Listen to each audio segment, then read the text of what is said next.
Next হচ্ছে বলতেছে হচ্ছে কনক্যাটেনেট। কনক্যাটেনেট নিয়েও কথা বলছি। কনক্যাটেনেট মানে কি?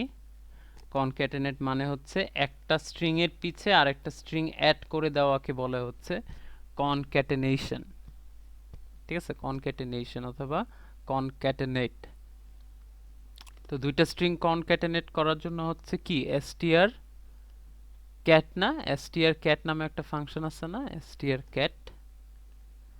তো সেই ফাংশনটা আমরা ইউজ করব, str ক্যাট। এটা যদি করি তাহলে যেটা হবে সেটা হচ্ছে,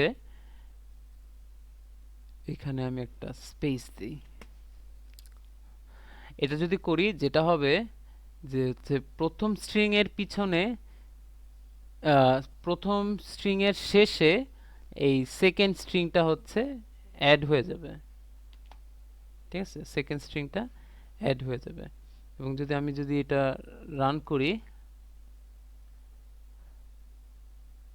এই যে দেখো যে প্রথম স্ট্রিং এর পিছে পরের স্ট্রিংটা অ্যাড হয়ে গেছে। এবং এটা যে প্রথম স্ট্রিং এর পিছেই যে অ্যাড হয়েছে সেটা আমরা কিভাবে বুঝতেছি? এটা আমরা বুঝতেছি কারণ হচ্ছে আমরা শুধুমাত্র হচ্ছে প্রথম স্ট্রিংটাই হচ্ছে আমরা প্রিন্ট করতেছি। ঠিক আছে, অথবা হচ্ছে পুটস মানে স্ট্রিং প্রিন্ট করতেছি। এটা কি